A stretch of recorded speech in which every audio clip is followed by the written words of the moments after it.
Pilipinas. Martes na ngayon, ika-17 na ng Oktubre 2023. Aba, isang araw na lamang start na ng kampanya para po sa barangay at SK elections. Sa ulo ng ating mga balita, isang sama ng panahon o low pressure area sa Central Luzon walang magiging epekto sa bansa. Maulang panahon sa Luzon ang mararanasan pero may fair weather naman sa Visayas at Mindanao ayon sa Pag-asa. Dagdag bawas sa presyo ng mga produktong petrolyo o marangkada na. Tigil pasada ng grupong Manibela, minibelamang ang epekto sa mga motorista. Ako, at yung mga sumasali ha. Sa ganitong klase ng mga transport strike ay pwede raw pong matanggalan ng prangkisa. Nahak na website ng Kamara balik operasyon matapos ma-deactivate ng isang araw. Party List Coalition pinaninindigan ng suporta kay Speaker Martin Romualdez. Magdalo Group may pakiusap kay Pangulong BBM. Payagan ng ICC na imbestigahan ang war on drugs ng dating Pangulong Digong Duterte. Dalawang grade 11 students patay sa ambush sa North Cotabato. Kasama natin ang buong radyo natin FM nationwide, ang ating action radio station sa Luzon, Visayas at Mindanao. 91.7 BNFM Radio sa Cebu at 94.3 FM sa Jensen. Maganda umaga, Pilipinas! Sa detalye ng ating mga balita, magiging maulan sa bahagi ng Luzon. Magandang panahon naman ang mararanasan sa Visayas at Mindanao. Ayon kay Veronica Torres ng Pag-asa, localized thunderstorms at trough ng LPA ang magpapaulan sa Luzon, partikular na sa Calayan Island at Palawan at ilang bahagi ng Bismin o Visayas Mindanao ngayong Martes. Sinabi pa ni Torres na makakaranas din ng rainy weather ang mga lalawigan ng Batanes, Cagayan, Ilocos Norte, Apayao, Kalinga at Isabela. Epekto naman ng northeasterly surface wind flow, habang isolated rain showers at thunderstorms ang mararanasan sa Metro Manila at ilang bahagi ng Luzon. Samantala, hindi naman inaasahang makakaapekto sa bansa ang LPA na namataan sa layong 780 kilometro kanluran ng Central Luzon. Lumarga na ang dagdag bawas sa presyo ng mga produktong petrolyo. Sa magkahiwalay na kalata, sinanunsyo ng oil companies ang 55 centavos na taas presyo sa bawat litro ng gasolina. Pinapiyasa naman ang presyo ng kerosene at diesel ng 95 centavos o halos piso. Epektibo kaninang umaming alas 6 pa ng umaga ang oil price adjustment maliban sa Caltex at Clean Fuel. Nauna nang nagpatupad ng dagdag bawas kanina pang alas 12:01 ng hating gabi. Minaliit lamang ng Metropolitan Manila Development Authority at ng Land Transportation, Franchising and Regulatory Board ang inasang tigil pasada ng grupong Manibela. Sinabi sa DCRH at radyo natin MMDA Chair Romando Artes, sobrang minimal lamang ang epekto ng transport strike sa public transportation.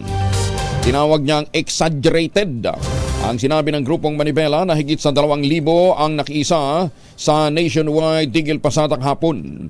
Ayon kay Artes, maliit lamang ang build-up ng mga pasahero na naobserbahan sa 4 na lugar gaya ng San Juan, Novaliches at Commonwealth area. Actually, parang wala naman po. Hindi naman po natin maliit, pero wala naman po tayong nakita na mga activities except mga pocket rallies na may ilang miyembro. May dalang placards na agad naman po inasistihan ng ating kapulisan. So pag meron pong report na may nagrarally, kagad po meron po silang strike team sa bawat lugar. Kagad po nilang pinupuntahan para nga po proteksyonan din yung rallyista at yung pong mga bumibiyahe kung sakaling maisipan po nitong mga nag-i-strike na harangin or turuwisyon yung mga bumibiyahe. Ganito rin ang naging pahayag ng LTFRB at sinabing hindi naman napurnada ng tigil pasada ang public transport sa bansa. Kaunti lamang ang naapektuhang mga pasahero. Actually, mas nagutom siguro yung pamilya ng mga driver na sumali. Hindi kumita para kahapon. Walang lumahok na miyembro ng Liga ng Transportasyon at Operators sa Pilipinas o LTAP sa tigil pasada na ikinasahan ng grupong Manibela. Sinabi ni Lando Marquez, ang leader ng LTAP, na walang sino man sa miyembro nila, maging sa regional area, ang nagka-interest na makibahagi sa transport strike. Ang LTOP ay kasama sa tinaguriang Magnificent Seven na tutol sa inilunsad na transport strike ng Grupong Manibela na ang layunin lamang ay ipadelay pa ang modernization program para sa public transport. Pinatikos din ni Calando ang pahayag ni Marbal Buena, ang chair ng Grupong Manibela, na pupulungin sila ng Malacanang kaugnay ng jeepney modernization program ng pamahalaan. Dapat tumigil na raw po kami at wala na daw kaming mga membro. So ito po ang nagpapatunay sa ating Pangulong BBM dahil nga direin mo Sir Deo kahapon. Pinangalindakan niya kahapon. Nakakausapin daw siya ng Pangulong BBM kahapon para lang itong problemang ito. Kaya ang aking pakiusap, Sir Deo, huwag sanang magpa-hostage ang ating gobyerno dahil nga binigyan pa ng welcome break pass, Sir Deo, doon sa Kamkrami. Umalma naman ang Grupong Manibela sa itinakda ng Land Transportation, Franchising and Regulatory Board na December 31 na deadline sa pagsali sa kooperatiba ng mga driver sa ilalim ng Jeepney Modernization Program ng pamahalaan. Isinisi ni Marbal Buena, ang presidente ng Manibela, sa corruption ang dahilan kung bakit nawawala ng ruta at prangkisa ang mga driver at operator. Giniit pa ni Balbuena, walang masyadong interesadong sumali sa kooperatiba dahil hindi nila kaya ang mataas na presyo ng modernong jeepney at baka mabaon lamang sa utang ang mga jeepney driver at mga operator.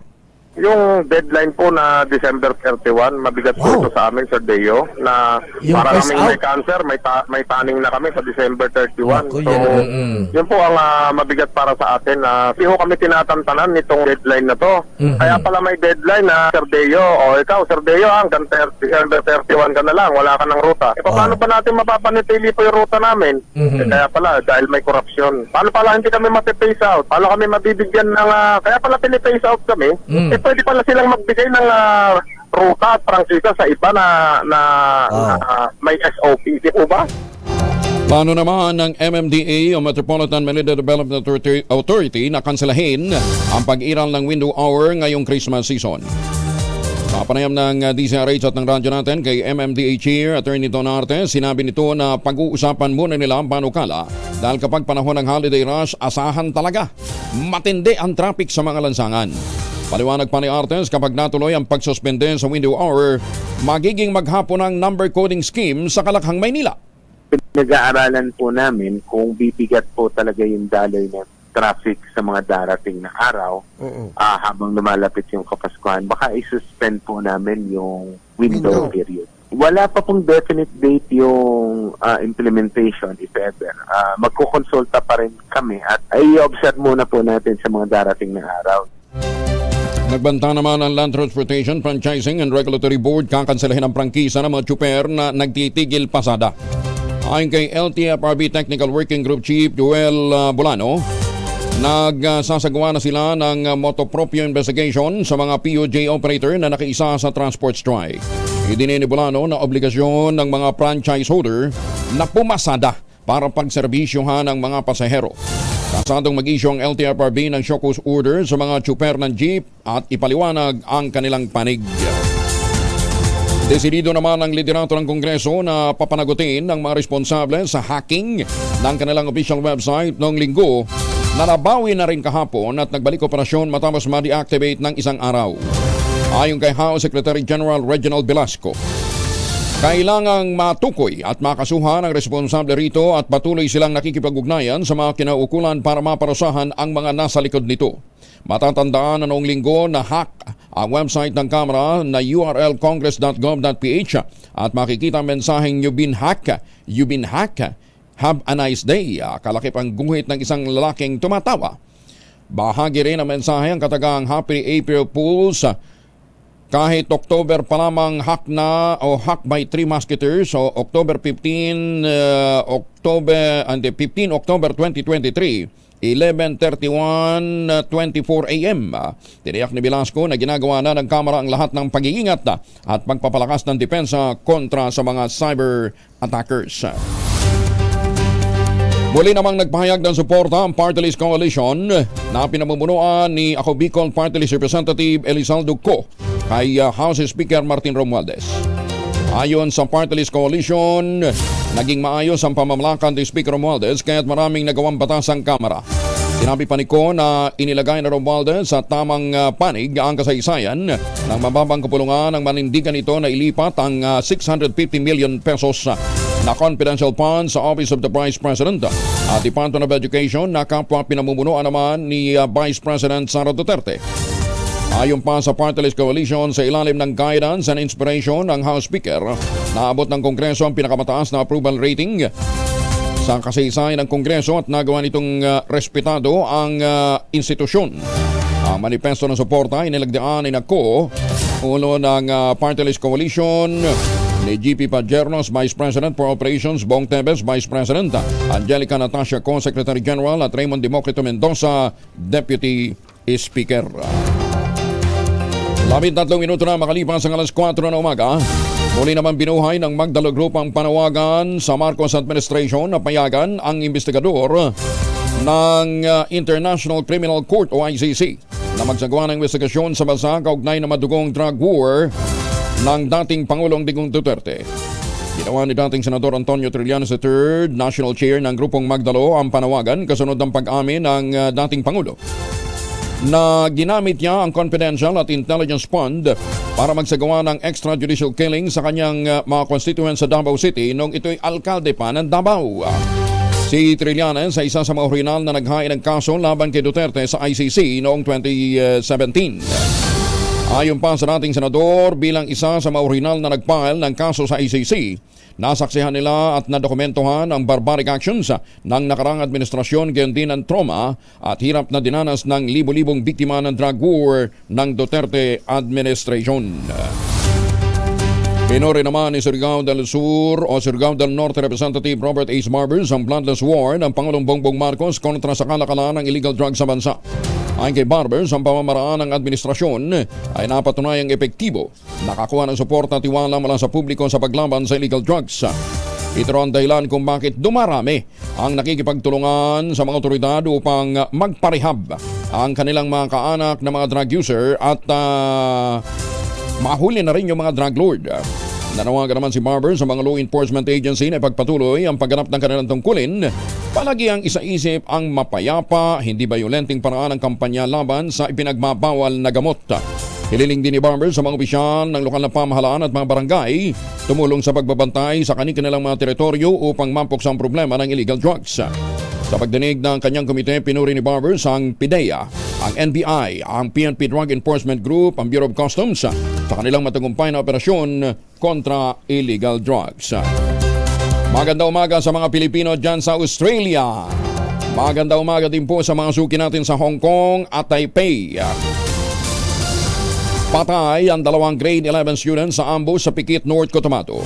Kinilala mga biktima na sina Jamer Ibrahim, 21 anyos at Mujhalidin Amer, 20 anyos. Lumabas sa investigasyon, sakay ang dalawa ng isang motorsiklo pauwi na ng pagbabarilin sa boundary ng barangay Ladtingan at Kalawag. Dahil nasmat ang 2 biktima matapos nadtarin ng bala mula sa caliber 45 na baril. Inaalam pa kung sino at ano motibo sa pagpatay sa mga nabanggit na biktima. Samantala, ibinunyag naman ng National Security Council na 2 beses pa lang tinangka ng Hamas militants na magsagawa ng terorismo sa Pilipinas. Ayon kay NSC Assistant Director General Jonathan Malaya, sinubukan ng Hamas na mag-operate at makipag-alyansa sa local terror group noong 2018 at 2022. Naaresto niya ng PNP ang umano'y miyembro ng Hamas na isang Iraqi national na si Taha Mohammed Ahmad al-Jaburi sa Pampanga noong 2018. Isa umano itong kemis at may sapat na kaalaman sa paggawa ng bomba kaya agad na ipinideport ng mga otoridad. Noong naman 2022, may mga opisyal at mga operatiba niyang kumakausap pa sa local extremist group para mag-recruit naman ng mga Pinoy fighters na papatay sa mga Jews na nasa Pilipinas. Namitaw pa sa investigasyon na binalak din ng Hamas na ikalat ang kanilang propaganda sa Pilipinas gamit ang social media at magsagawa ng rally sa mga embahada para magkagulo. Balita, bagong impormasyon, kasama si Kuyang Angelo Palmones. Magandang umaga, Pilipinas. Magandang umaga sa mga taga-Infanta, Quezon at good morning din dyan po sa mga suki natin sa New Zealand. Magandang umaga sa mga taga-Toyota Shiachi, Japan. Mamalengke muna tayo. Kasama natin si Noche Cacas mula sa public market ng Muntinlupa. Pero mga misis amoy araw ba si Bonso pag-uwi galing ng eskwela? Abay dahil yan sa germs sa katawan nila para labanan ang amoy araw at amoy pawis, gumamit ng Shield Bath Soap regularly. Unbeatable ang Shield sa paglaban sa germs versus another brand by Shea Butter na pampalambot ng kuti sa presyong abot kaya $12.50 SRP. Kaya mga misis, I challenge you. Subukan ng Shield Bath Soap, galit sa sakit, may malasakit, sulit na sulit.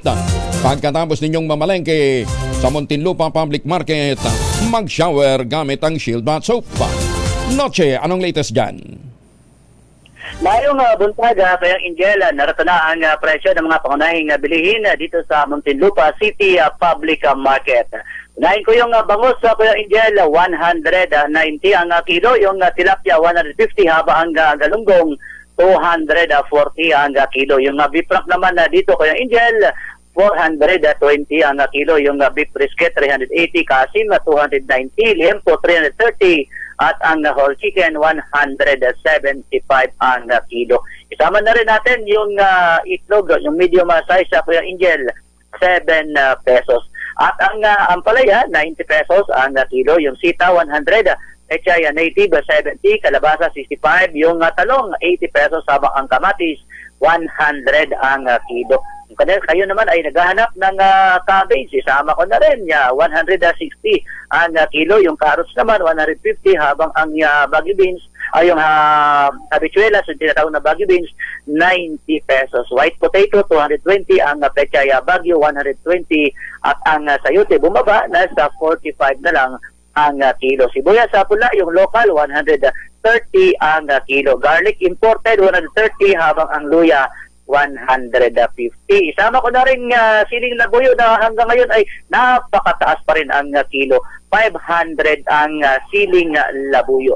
Kalamansi 80, lakatan 90, latundan 70, papaya solo 40 pesos, habang yung mangga 190 ang kilo. Ang sugar white naman 84 pesos ang kilo. Yung sugar was 80, sugar brown 78 pesos. Kung kayo naman ay magsasana ng umaga gamit ang palm oil 350 ml, 26 pesos. Habang ang palm oil 1 liter 72 pesos. Kung kayo naman ay mahilig sa coconut oil, isama ko na rin 350 ml, 28 pesos. Habang ang coconut oil 1 liter 74 pesos. Siyempre, hindi masarap yung masarap na ulam kung walang bigas. Isama ko na rin yung pinakamurang bigas naman sa local. Yung special, 58 pesos po yung Angel. Pinakamura? Na bigas sa local. Pinakamahal. Bigas naman sa Angel, yung regular milled rice, 41 pesos. So, yun talaga yung nahanap ko yung Angel na ating mga kababayan na yung katamtaman lang ang pamumuhay. Wala na talaga mas mababa? Walang mas mura kaysa sa 41?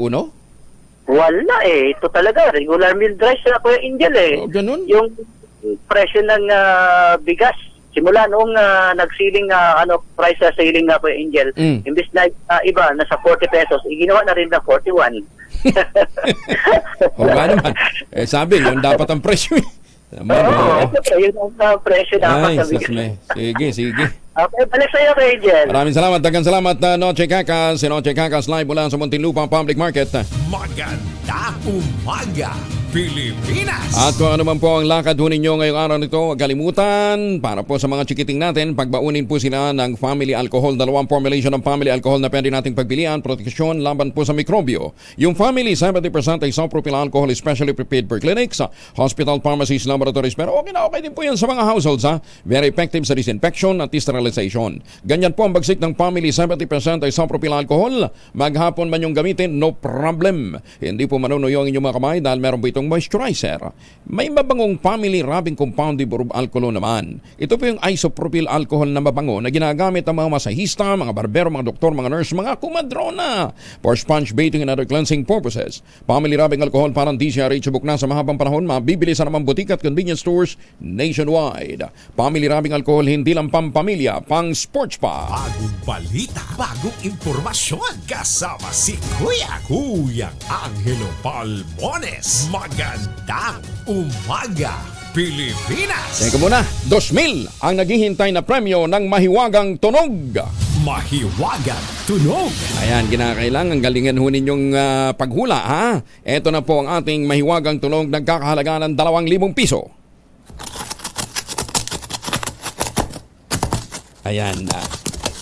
Ang item na ginamit dyan, kilalang kilala. Isa sa mga item na ginamit dyan ay kilalang kilala ng mga kabataan. Ayan. Isang bagay na inimbento ng Taiwan noong 1980s. Isang bagay na naimbento sa Taiwan noong 1980s, pero dito ho sa Pilipinas, kilalang kilala siya. Ayan, ano yung item na yan? I-research na ho ninyo. Ang pong masagot, ipadala po ninyo sa 0919-282-6485. Kailangan sundin ang tamang format ng pagte-text, empty space, name slash, address slash, contact number slash, at ang inyong sagot.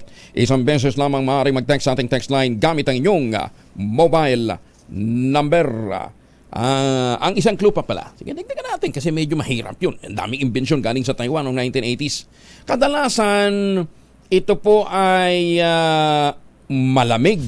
Magandang umaga, Pilipinas. Hirap ka bang magpigil sa pagkain ng potato chip o ice cream? Sabi ng science, it's not you. It's the junk food. O nanay, makinig kayo mabuti sa mga nanay. Lumitaw sa pag-aaral ng mga researchers mula sa University of Michigan ng ultra-processed foods o yung UPFS ay kasing addictive ng nicotine, cocaine o ng heroin. 14% umano ng mga tao sa buong mundo ang addict sa ultra-processed foods o UPFS na iniuugnay sa cognitive decline, cancer, psychological distress at saka yung maagang pagkamatay. Ayon pa sa mga researchers, ang kombinasyon ng refined carbohydrates at fats at ultra-processed foods ay may supra-addictive effect sa brain. Kasi ito parang nagbibigay sa brain ng reward system na nakapagpapataas ng addictive potential ng ganitong mga pagkain. Ayan, Kaya sa mga magulang na nakikinig ngayon, tandaan ho ninyo, it's not you. It's the junk food. Pero kung kayong kukonsente sa pagkain ng inyong mga chikiting ng junk food, bala kayo sa buhay nyo. Matigas ulo nyo. Magandang umaga, Pilipinas. Mga mamis, laundry day today, pwede ho. Lagi ka bang kunot noo dahil sa makapit, madikit at malupit naman siya? All you need is pride. Ba't mapahihirapan ang self-con sa pride? Easy at worry-free naman ang laundry. Sa triple stain away formula, tanggal ang matitinding bansya based on test sa mud, chocolate and sebum and cotton, gawa po ito ng ACS. 25 na makalipas ang alas 4 ng umaga, jeepney sa Catanduanes hindi sumama sa nationwide transport strike. Just marahing aga sa ating mga kababayan dyan po sa Kabikulan. Detalye na balita mula kay Ray Baton Jr. Ray, good morning. Tuloy pa rin ang pasada sa lalawigan ng Catanduanes ng mga pampaserong jeepney sa kabila ng nationwide transport strike sa bansa. Sa sitwasyon sa Virac Port ay naghihintay ng mga pasahero mula sa paparating na barko ang ilang mga drivers sa biyaheng Virac-Higmoto, vice versa. Rason ng ilang mga drivers ay wala manong abiso sa kanila ang kanilang operators na magtigil pasada. Aniya, kung sakaling hindi man sila mabiyahe ay papaano na lamang ang hanap buhay para sa kanilang pamilya. Sa lalawigan ng Catanduanes ay karamihan sa mga pampasadang sasakyan ay UB Express at bus, habang ilan na lamang ang bilang ng mga pampasaherong jeep sa lalawigan. Mula sa kauna-unang radyo sa Pilipinas, DZRH, ito si Ray Baton Jr. Tuloy-tuloy sa pagbabalita, tuloy-tuloy sa serbisyo. Sama-sama tayo, Pilipino. Mga Balance Ray, samantala isang barangay sa Orion, Bataan na lubog sa baha. Bakit ka muna? Malakas ang ulan sa Orion kahapon? Mga estudyante sa elementary at mga nagdarang sasakyan na perwisyo. Detalye na balita mula kay Danny Kumilang, Aris 37. Danny. Marami na perwisyo sa naganap na pag-ulan na nagdulot ito ng pagbaha kahapon. Dahilan para pauwi na lamang ang mga estudyante na maagang pumasok. At ang mga nagdarang sasakyan ay naantala ng ilang oras na naganap ito sa Roman Highway sa Barangay Santa Elena, Orion, Bataan kahapon. Ayon sa isang guro ng elementarya sa Barangay Santa Elena, Orion na di na pinabanggit ang pangalan, nagsibulang bumaha o lubugin sa baha ang kanilang paaralan alas 8 ng umaga kahapon. ang mga estudyanteng maagang pumasok umano ay kanila na lamang pinauwi dahil pati loob ng paaralan ay pinasok ng tubig baha. Ang mga estudyante na pumasok sa hapon naging katuwang na lamang sa paglilimas at paglilinis ng paaralan, samantalang ang mga sasakyang maliliit ay hindi nakadaan sa highway ng Santa Elena na tanging malalaking truck lamang ang mga nakadaan sa lugar dahil ang tubig ba ay inabot hanggang lampas baywang. Sinabi ng mga residente sa lugar, ngayon lamang aniya ito naganap sa kanilang barangay ang malaking pagbaha. Isinisisi nila ito sa kumpanya ng San Miguel na nagmamay-ari ngayon sa malaking bahagi ng Barangay Santa Elena na sakop hanggang dagat sa kanilang lugar, kung saan ang mga bakawan aniya ay nasira mula nang magtayo ang kumpanya dito at ang malalaking bakod na nakaharang na walang pagtatakbuhan ng tubig ulan, na walang drainage dahilan ng pagbaha sa kanilang lugar. Mula sa kauna-unahan sa Pilipinas, DCRH, ito si Danny Kumilang. Tuloy-tuloy sa pagbabalita, tuloy-tuloy sa serbisyo. Sama-sama tayo, Pilipino! Maraming salamat, Danny. May paaba kakayungan sa ating mga kababayan dyan po sa Pampanga, Tricycle driver patay ng makabanggaan naman ng kasalubong na tricycle din sa Mangaldan, Pangasinan. Masantos siya kabasanid si Kiamin sa ating mga kababayan dyan sa Pangasinan, lalong-lalo na sa mga suki natin dyan sa Dagupan. Detalye na balita mula kay Freddy Pajardo, RH38 Freddy. Hindi na umabot ang buhay sa paggamutan ng isang tricycle driver matapos nitong makabangga ng isa pang tricycle sa bayan ng Mangaldan. Sa ulat ni Mangaldan Chief of Police Lieutenant Colonel Roldan Cabatan, batay sa kanilang initial na investigasyon, nagmamaneho sa National Road ng Barangay Gigilunin ang biktimang si Joel Villanueva, 40 anyos, residente ng Barangay Labney, San Jacinto, nang pumasok ito sa kabilang linya ng kalsada sa sanhinang salpukan ng kasalubong na tricycle na minamaneho ni Edward de Guzman Jr., 24 anyos, ng Barangay Babasit, Manawag. Sa tindi ng banggaan, nagtamo ng malubang sugat sa iba't ibang bahagi ng katawan ng biktima na naisugod pa ito sa paggamutan, ngunit idiniklarang dead on arrival na ng mga doktor. Minor injury lamang ang tinamong sugat ng driver na si Edward de Guzman na ngayon ay nasa kustodiya ng Mangaldan Police Station para sa kaukulang disposisyon. Mula sa Aksyon Radio Pangasinan, ito si Freddy Pajardo, RH38, tuloy-tuloy sa pagbabalita, tuloy-tuloy sa serbisyo, sama-sama tayo, Pilipino. Maraming salamat, Freddy. Samantala, higit naman sa 130,000 pisong halaga ng shabu na kumpiska sa Santo Tomas City, Batangas. Nakascore na naman ang mga lespo. Detalye mula kay Renz Belda, RH35 Renz, good morning. Humigit kumulang sa 20 gramo ng shabu na kumpiska ng mga tauhan ng City Drug Enforcement Unit ng Santo Tomas City Police Station sa isang drug personality na naaresto sa isinagang buy-bust operation sa Barangay San Roque sa lungsod ng Santo Tomas.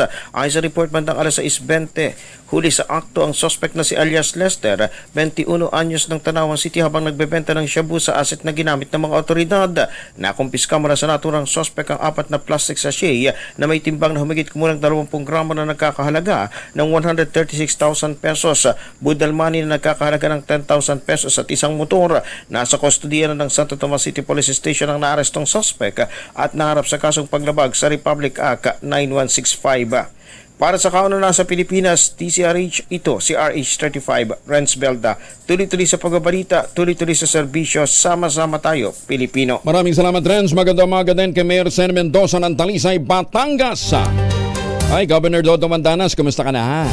Lalaking nagtitinda ng siomay sa Calapan, Oriental, Mindoro, nagsa-sideline sa pagbebenta ng droga.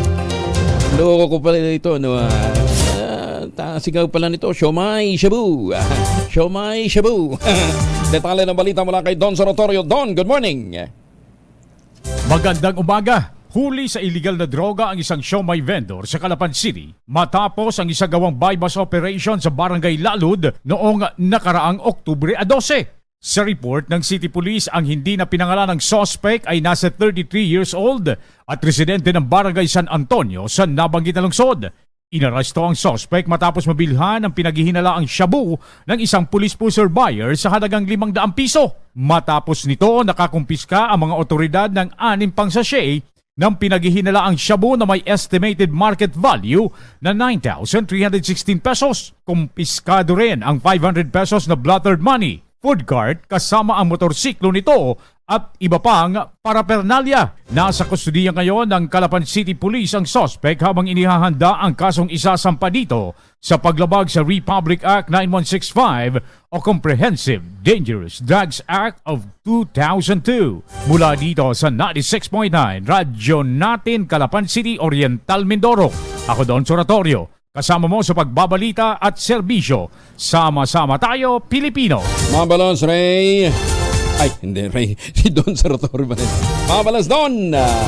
Ay, magandang umaga naman kay Ashley Pablico. Binabati ka ng iyong lolo at ang kanyang wife na chef.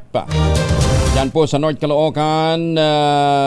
Magandang umaga din sa mga suki natin dyan sa Ballesteros, Cagayan. At sa mga taga Valenzuela. Antipolo City. Magandang umaga, Pilipinas! Sa Valenzuela City naman, lalaking may kasong rape arestado Natalia Malakay Edwin Duque, Aris 23. Edwin, good morning. Buntag ko Angela, dinampit ng mga tauhan ni Police Captain Salvador Bistora Jr. ang lalaki umano'y wanted sa kasong rape sa Kapayapa o Kapayadan Street sa Barangay Canumay West dito sa Valenzuela. Nakilala suspect na si Ayos James, 26 years old. Isang dito sa may Barangay Canumay West, Valenzuela, kung saan ay ito naglalakad kagabi. Bitbit ng mga responding na polis ang warrant of arrest na inisyu ni Judge Macho Altajeros, ang acting presiding judge na Regional Trial Court Branch 172 sa Valenzuela. Ito'y pirmado nito lamang October 12, 2023 para sa kasong rape sa ilalim naman ng Article 266A na inimendahan ng RA 11648 in Section 5B of RA 7610 o itawag na Child Abuse Law. Wala pa rin sa kauna-una sa Pilipinas, di sa rate ako sa Arrest 23. Edwin Duque, tuloy-tuloy sa pagbabalita, tuloy-tuloy sa serbisyo. Sama-sama tayo, Pilipino. Nagkasalamat, Edwin. Samantala, asahan na mas pinigting na police visibility sa Entertainment City. Ito'y matapos makatanggap ang Philippine National Police ng 8 bagong patrol car mula sa Bloomberry Cultural Foundation Incorporated o BCFI, ang charitable arm ng Bloomberry Resorts and Hotels. Isinagawang turnover ng mga donasyong patrol car matapos na aprobahan ng BFCI ang pagpapalabas ng 10 milyong piso para sa pambansang pulisya at pinambili ng 6 na units ng 2023 Corolla Artisa at 2 units ng 2023 Innova. Talagang brand new, ha? Ayon kay BCFI President Donato Almeda, malaking tulong ang naturang patrol car para sa operasyon ng Southern Police District sa pagpapalakas ng police visibility at police operation sa Entertainment City. Mahigit naman sa 200 barangay sa Eastern Visayas, tinaguriang areas of concern para sa barangay at sangguniang kabataan elections. Detalye ng balita mula kay Joyjon Balerite Acol. Joyjon. Hinukoy na ngayon ng Philippine National Police Region 8 na may 232 barangay ng rehiyon ay nasa areas of concern para sa barangay at sangguniang kabataan elections na nag-uudyok sa mga otoridad na higpitan ang kanilang pagbabantay sa mga lugar na ito. Samantala, alin na pong lugar na pawang matatagpuan sa Calbayog City, Samar ang ninagay din ng PNP sa red category o areas of grave concern. Nasa ilalim naman ng areas of immediate concern o orange category ay ang 52 barangay sa Calbayog City, Gandara, Santa Margarita, Matuginaw, Calbiga at Pinabacdao sa lalawigan ng Samar at ang mga bayan ng Bobon, Lavisaris, San Isidro at Victoria sa Northern Samar. Nakalista bilang areas of concern o yellow category ang 120 barangay sa 3 probinsya. Ito ay sa mga bayan ng Leyte at Villalaba sa lalawigan ng Leyte, Basay, Calbayog City, Catbalogan City, Gandara, Marabot, San George, San Jose de Buan, Santa Margarita at Matuginaw sa Samar at mga bayan ng Alin at Lope de Vega sa Northern Samar. Sa isang panayam, binigyan din ni PNP Region 8 Director Brigadier General Vincent Calanuga ang pagkakaroon ng matatag na sistema ng komunikasyon sa mga liblib na barangay, lalong-lalo na ang mga malalayong lugar upang mapabuti ang pagtugon ng mga otoridad sa mga marahas na insidente na may kaugnayan sa halalan. Pinaalalahanan naman ni Comelec Eastern Visayas Acting Regional Director Felicissimo Imbalsado ang mga kandidato na sundin ang mga nituntunin na regulasyon upang matiyak ang mapayapa at maayos na halalan ngayong taon. Yan ang report mula dito sa DYRN Radyo Natin 90.1. Ako si Joyjon Balerete Acol. Kasama nyo sa pagbabalita at serbisyo. Sama-sama tayo, Pilipino. Daghang salamat, Joyjon. Samantala, pinatataasan ni Senator Lito Lapid ang spending cap o gastusin ng mga kandidatong sa eleksyon. Sa kanyang Senate Bill 2460, pinunto ni Senator Lapid na naglalayon itong matugunan ang epekto ng inflation sa gastusin ng mga kandidato para sa national at local elections. Ipinagagawang 50 pesos ang campaign expense limit sa bawat botante ng presidential candidate, 40 pesos naman para sa vice at 30 pesos para sa mga kumakandidatong senador, district representative, governor, vice governor, board member, mayor, vice mayor, councilor at party list representative. Ipinako pa sa 5 piso ang limitasyon para sa independent candidate habang ginawang 30 pesos naman ang para sa mga political parties. Layunin ng panukala ni Senator Lito Lapid na maamyendahan ang Republic Act 7166 o yung Synchronized National at Local Elections and Electoral Reforms Act of 1991. Nagbabala si Senator Lapid na magreresulta ang lumang batas sa underreporting o pandaraya sa ulat ng kandidato ng kanilang aktwal na gastusin sa kampanya. Maganda umaga, Pilipinas! Sino nga bang nagre-report ng totoo, Senator? Kampanya kontra loose firearms sa Basilan, mas lalong pinaigting dahil naman sa nalalapit na barangay at SK election. Detalye ng balita mula kay John Di Makutak, RS19. Assalamualaikum, John. Alaikum assalam, Kuyang Angel. Mas lalong pinaigting ng iba't ibang units ng military sa ilalim ng pamanuan ng West Mincom ang kampanya kontra loose firearms sa probinsya ng Basilan. Sa report mula sa 101st Infantry Brigade led by Brigadier General Alvin Luzon, 23 assorted firearms ang naisuko sa kanila simula nitong October 11 ng taong kasalukuyan. Out of 23 units, 12 ang isinuko mula sa barangay chairman ng 12 barangays ng Tabuan, Lasa Town na formal na i-turnover ni Town Mayor Moner Manisan sa presensya ni na Provincial Police Director Major Osali Alfada Jr. at Election Officer Nilbert Paler. Samantala sa magkahiwalay na aktibidad, 11 loose firearms naman ang formal na turnover ni Mayor Talib Pawaki ng Haji Muhammad Ajul Town kay Brigadier General Alvin Luzon. Kabilang sa naturang aktibidad, ang peace covenant signing ng mga kandidato sa presensya ni na Basilan Governor Jim Hataman Saliman, Election Officer Soraya Awali at ng mga barangay chairpersons. Ang mga armas na isinuko ay kinabibilangan ng isang M14 rifle, 7 M16 rifles, 2 M203 grenade launchers, 11 units ng Garand rifles, 1 unit ng RPG at 1 unit ng caliber 9mm KG-9. Sa ilalim ng Joint Task Force Orion led by Major General Ignatius Patrimonio, dumating na rin sa Basilan ang nasa mahigit sa 1,000 karagdagang sundalo at mga war equipments mula sa Sulu upang tutukan ang Basilan Province sa mga nalalabing Abu Sayyaf at iba pang lawless elements at para na rin sa paparating na BSKE 2023. Mula sa kanunahan sa Pilipinas, DCRH, ako si RH19, June Di Makutak, tuloy-tuloy sa pagbabalita, tuloy-tuloy na serbisyo, sama-sama tayo, Pilipino. Sukran, John. Lalawigan naman ng Samar at 3rd District ng Leyte, hotspot din dahil sa barangay at SK elections ayon sa PNP. Detalye ng balita mula kay Jimmy Angay-Angay, RH32, maupay nga agad, Jimmy. Lalawigan ng Samar na sa hotspot ngayong papalapit na SK at barangay eleksyon.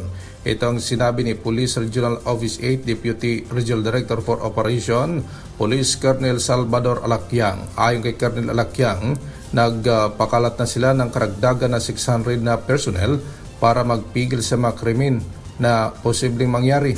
Sinunod dito ang election of immediate concern, ang 3rd District ng Leyte, Eastern Samar, Northern Samar, Biliran at Southern Leyte. Ang mga pinakabagong pamaslang inimbestigahan na ng kapulisan kung election-related incidents sa nangyari sa Samar at 3rd District ng Leyte. Mula sa Action Radio Tacloban, ito si R32 Jimmy Angay-Angay. Tuloy-tuloy sa gbabalita, tuloy-tuloy sa serbisyo, sama-sama tayo, Pilipino. Dagan salamat sa iyo, Jimmy. Showbiz nga muna tayo, takbo na muna politika. Si Baron Geisler tatanggalin na raw sa isang serye o teleserye dahil sa lulong na naman sa bisyo. Ano ba naman yan? Maganda umaga, Pilipinas! Alas 4:41, detalye ng balita mula kay Gorgie Rula. Gorgie, good morning. Usap-usapan na naman ngayon na bumalik na naman daw sa dating bisyo ang magaling na aktor na si Baron Geisler.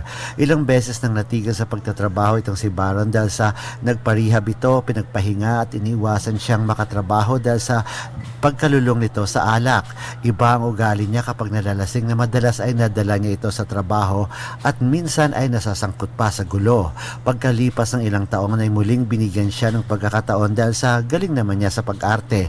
Maganda ang projects na ibibigay sa kanya at tutok sa pag-alaga at paggabay ng asawa niyang si Jamie Marie Evangelista. Pero ang latest na napapag-usapan ngayon ay bumalik na naman daw sa dating bisyo. Kasali ito sa isang drama series na Senior High ng Kapamilya Channel at maganda ang kanyang role. Pero may dala raw itong alak sa set na bawal at takot daw ang mga batang artistang kasama niya sa teleserye dahil parang nanilisik daw ang mga mata nito kapag lasing. May kumalat pang kwentong di umano'y bigla lang daw niyang hinalikan ang co-star niyang si Andrea Brillantes at ang baguhang young actress na si Daniela Strainer. Sinubukan naming hinga ng pahayag si Baron tungkol sa isyong ito pero hindi siya sumasagot sa aming text message. Wala pa ring official statement ang Senior High at ang Kapamilya Channel kung totoo bang tatanggalin na nila ang aktor.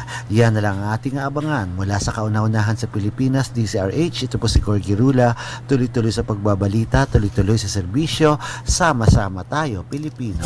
Maraming salamat, Gorgie. Nakakalungkot naman yan. Ang dami ng chance na ibinigay sa kanya, hindi pa rin nagbabago, ano ha? Ay, sus may Ginoo. Ang alak at saka drugs pare-pareho ng epekto yan pumasok na ho sa utak. Kaya nakakalasing Okay lang kung maging addict ho kayo sa tsokolate, lalo yan yung dark chocolate. And ayos yan. Na nakakatulong ho yan para lumakas ang immune system. Ang tinutukoy po natin ay ang dark chocolate ng Tangerine Chocolate. Produkto po ng mga magniniyog dyan po sa lalawigan ng Quezon. Available sa 0919-095-5935 o dili kaya sa tangerinechocolate.ph. Ang pakiusap po ni Governor Helen Tan, pakiusap din daw ng mga magsasaka. Agahan daw ho ninyo ang pagpiplace ng inyong order para po sa Pasko sa December, yung parigalo ho ninyo. Nang sa gayon, maisama po sa kanilang mga gagawin, sa kanilang ipoprocess. Ano ha? Sa tulong nga po ni Dr. Helen Tan, itong mga magniniyog na dating umaasa sa Copra, nagkaroon ho sila ng mga gagandang planting material ng kakao galing Davao. Hinakot ni Governor Helen Tan, dinala ho sa lalawigan ng Quezon, itinanim sa ilalim po ng mga nyugan. Kaya nakapagpuproduce ho sila ng dekalidad na mga kakao beans at ginagawang tangerine chocolate. Ayan, sariling brand yan ng mga magniniyog ng mga magsasaka dyan po sa lalawigan ng Quezon. Available sa tangerinechocolate.ph. I-check ko ninyo kung ano yung mga available variants. Mahigit 10 yan. O dili kaya tumawag ko kayo sa 0919-095-5935. Tangkilikin ang gawang atin. Tangkilikin ang gawa ng mga magsasaka. Umaga, Pilipinas. Kaya lang maganda kaya ang umaga ng mga taga Bicol. Mukhang itong si Mayon nagpapakita ho na naman ng pag-arte. Ano ha? Kasama na natin si PBOX Director Teresito Bacolcol. Toto, magandang umaga po sa inyo. Yes, good morning din po sa inyo, sir. Anong latest natin kay Mayon after nitong nakalipas na 24 hours? Dahil nung mga nagdaang araw yata, nagpapakitang gilas na naman. Yung Mayon Volcano po, wala naman kaming nakikitang major na pagbabago sa parameters niya. Ibig sabihin, yung mga low-level parameters niya ngayon, nasusustain niya naman na unlike nung July, August na masyado talagang mataas. Okay. For example, within the past 24-hour period or hanggang 5 a.m. kahapon to 4 a.m. ngayon, 23-hour period lang pala, meron tayong rockfall events, 69 lamang, and 3 PDC, pyroclastic density current events, and 2 low-frequency volcanic earthquake, 2, and pero ano indicator ba yan? Mga indicators yan, mababa yan if you compare this with, yun na nga, for example, nung July 19, meron tayong 304 volcanic earthquakes. Okay. So ito, ngayon, konti na lamang, and like yung pyroclastic density current events nung July 11, 38. Ngayon, 3, as of 4 a.m. Ngayon. Mm-hmm. So basically, mababa yung parameters na monitor natin, pero hindi pa rin natin pwedeng ibaba yung alert level kasi patuloy pa rin dyan nagbubuga ng lava, naglalabas ng lava doon sa edifice ng tulugan. Ayan, okay. Pero hindi ito nangangahulugan na nagno-normalize na nga siya. Kaya Yes, that's right. Tsaka pero ano ito, compared nung mga nagdaang araw, was it going high?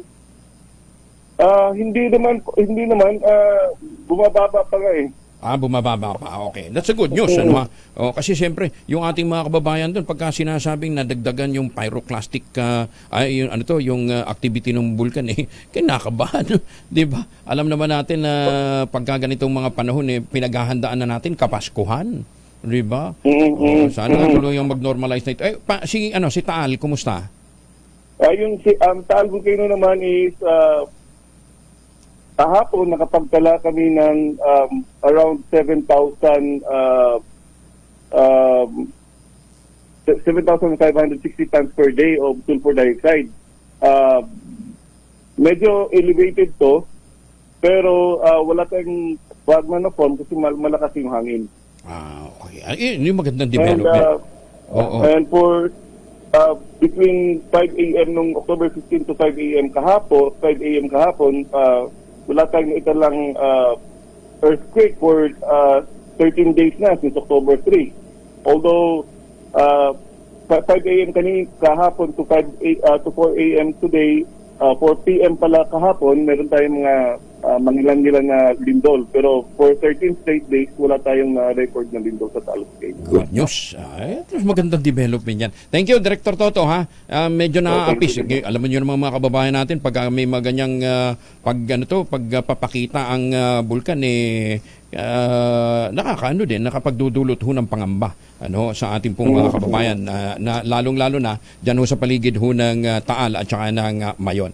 Maraming salamat. Magandang umaga po, Director. Maraming salamat dito. Si Director Teresito Toto Bacolcol ng Philippine Institute of Volcanology and Seismology. Maganda umaga, Pilipinas! Ay, maganda umaga po sa mga suki natin dyan sa Hong Kong at mga suki natin sa Las Vegas, Nevada. Sayang, Evan, hindi tayo nagkita, Bilis lang din ho kasi yung ikot natin dyan Isang opisyal naman ng Kamara mula sa Davao Region ang nagpahayag ng pagsuporta sa Kamara de Representantes sa ilalim ng pamumuno ni Speaker Ferdinand Martin Romualdez sa gitna ng mga pag-atake dito ng dating Pangulong Rodrigo Duterte. Ipinahayag ni Davao de Oro Representative Maricar Zamora, Vice Chair ng House Committee on Appropriations, ang kanyang pagsuporta sa post nito sa Facebook. Sa social media post ni Zamora, sinabi nito I stand with the House of Representatives. Sa lahat ng isyu na ipinupukal ngayon sa mababang kapulungan, nais ko lamang ipaabot ang aking suporta at patuloy na pagtitiwala sa mga kasamahan ko sa Kongreso sa pamumuno ni Speaker Romualdez at sa lahat ng mga empleyado na patuloy na nagtatrabaho, may session man o wala, para maipabot ang kanilang serbisyo sa bawat Pilipino. Lumago ng halos 3% ang dolyar na ipinadadala ng mga Pilipino sa abroad. Kaya muli maraming salamat po sa ating mga seafarers. Ayon po sa Bangko Sentral ng Pilipinas, pumalo ng 3.1 billion pesos ang personal remittances ng mga OFW nitong Agosto. 2.8% na mas mataas ito sa $3.02 billion na naipadalang pera ng mga OFW sa kaparehong period noong 2022. Mas mataas din sa 2.5% na paglago nitong Hulyo. Sinabi naman ng Bangko Sentral na bulto ng 2.31 billion pesos remittance and 2.31 billion dollars na remittance ay mula sa mga land-based workers na mahigit isang taon ang kontrata. Ay, sa mga kababayan natin dyan ho sa Hong Kong, salamat sa mga nagtatrabaho po sa Middle East at sa iba pang panig ng mundo. Thank you sa inyo pong sakripisyo. Yan ho ang tinatawag nating mga unsung heroes. Naitala naman ang $660 million na pera padala ng mga sea land-based worker may mababang isang taon ng kontrata abroad. Lumobo din sa 2.7% o sa $2.8 billion ang cash remittance sa mga Pilipino sa ibang bansa sa pamamagitan ng mga bangko. Pinakamalaking pera padala ay mula sa mga OFW sa Amerika, sa Singapore, Saudi Arabia, Japan, United Kingdom, UAE, Canada, Qatar, Taiwan at Korea. Magandang umaga nga pala kay Rowena Cuerpo, yung kapatid ko dyan po sa New York. Maganda umaga, Pilipinas! Ito naman ang sabi ho ng mga dalubhasa. Pinaghahanda ng Asian Development Bank ang mga bansa sa Asia Pacific ng Green Jobs Transition para sa low carbon economy. Nakasali ito sa pag-aaral ng ADB na may titulong Preparing the Workforce for the Low Carbon Economy, a Closer Look at Green Jobs and Green Skills. Ayon sa ADB, mangyayari ito sa pagsasagawa ng labor market forecast at analysis na siyang gagawin sa edukasyon at workforce planners kaugnay ng job trends sa hinaharap. Kailangan din daw ng mga bansang gumagawa ng sector-specific plans para sa education planning at workforce development upang matugunan ng gap sa education system. Sinabi pa ng Asian Development Bank, dapat ituro ang sustainability sa technical education upang mai-apply ito sa work processes ng iba't ibang trabaho. Sinabi din ito na mahalagang matugunan ang required skills sa mga magagawa sa green economy upang maiwasan ang workforce shortage sa mga susunod pang mga panahon. Ayan, ha? So ang kinakailangan ho daw natin ngayon, tingnan ho natin ang green, tawag dito, may green jobs with green skills. Hindi green-minded, ha? Iba naman yung mga green-minded.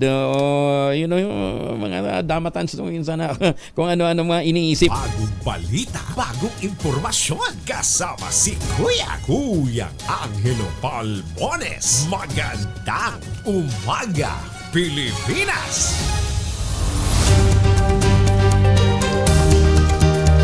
Ay, magandang umaga sa mga kababayan natin dyan sa Jacksonville, Florida. Kamusta na po kayo, ha? Kinakamusta ng pagkain ng mga Pinoy na naipit sa Gaza dahil sa bakbakan ng Israel at militanteng Hamas. Patay sa report, kumakain ng panis na tinapay ang ilan sa kanila upang mapawi lamang ang gutom. Umaan sa mga Pinoy na mabubuksan ang Gaza-Egypt border sa Rafah upang tuluyan silang makalayo sa lugar. Una nang inilagay ng Department of Foreign Affairs sa Alert Level 4 ang sitwasyon ng Gaza City na nangangahulugan ng mandatory evacuation ng mga Pilipino sa naturang lugar. Umaasa din ng Department of Foreign Affairs, bubuksan ng Egypt ang Rafah border para makalabas sa mga Pinoy na naipit sa gyera sa Gaza. Ayon sa DFA, kailangang mailabas ng Gaza Strip ang mahigit sa 130 mga Pinoy bago ikasa ng Israeli forces ang ground invasion. Tiniyak naman ng ahensya na patuloy na tinatrabaho ng gobyerno ang agarang repatriation ng ating mga kababayan na apektado ng gyera sa Israel. Pwersahan na pinalilikas ng DFA ang mga Pinoy sa Gaza matapos na itaas sa Alert Level 4 ang sitwasyon sa naturang lugar.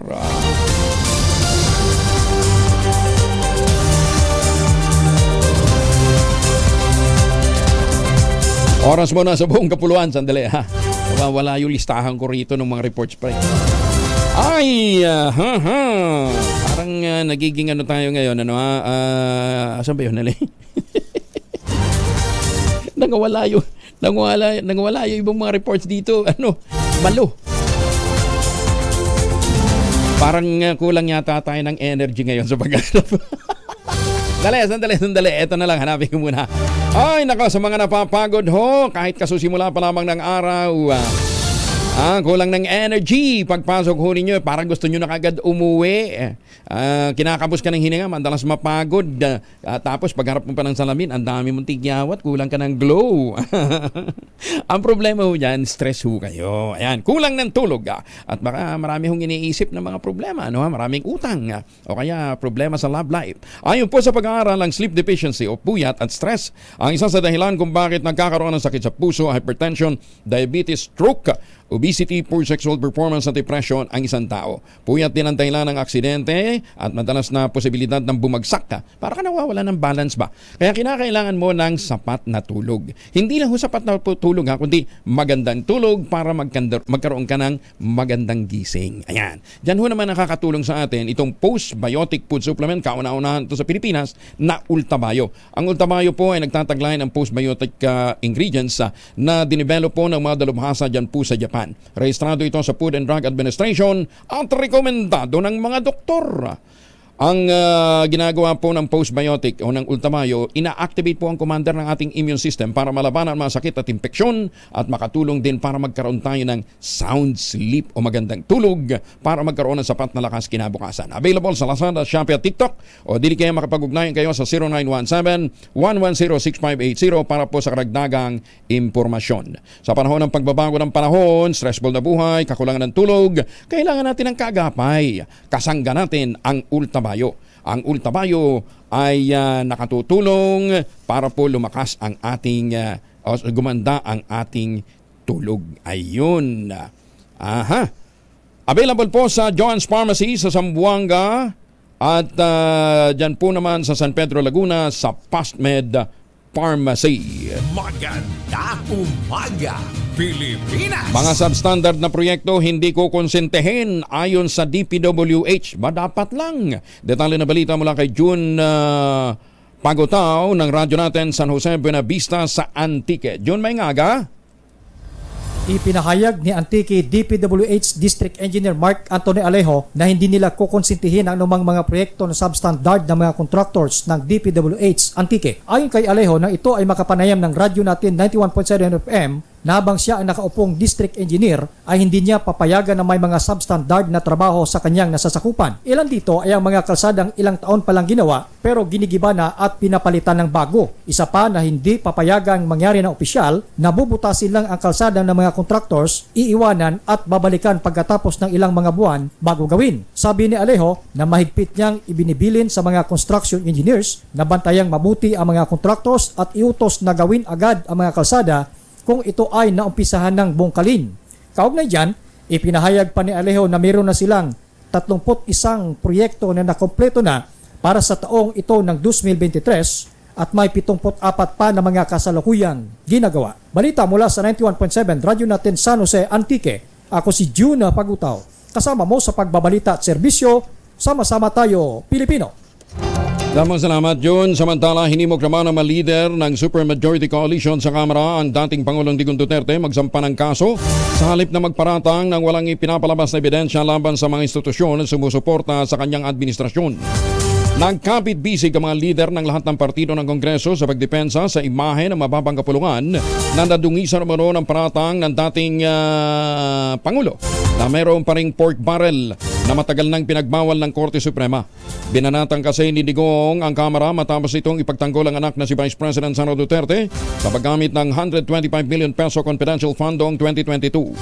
Sa susunod na taon, humingi naman ang tanggapan ng Vice President ng 500 million pesos sa confidential fund, 150 million pesos naman para sa Department of Education na kapwa pinamumunuan ni Inday.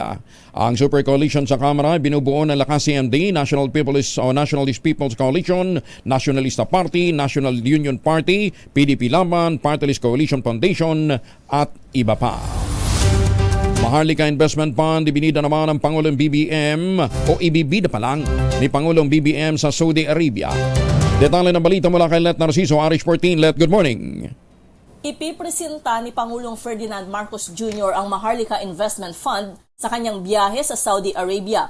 Sa pre-departure briefing sa Malacanang, sinabi ni DFA Assistant Secretary for ASEAN Affairs Daniel Espiritu na ilalatag ng Pangulo ang kauna-unahang Sovereign Wealth Fund ng Pilipinas sa roundtable discussions kasama ang mga negosyante sa Saudi. Inaasahang ilalako ni Pangulong Marcos ang MIF para makahikayat ng investors.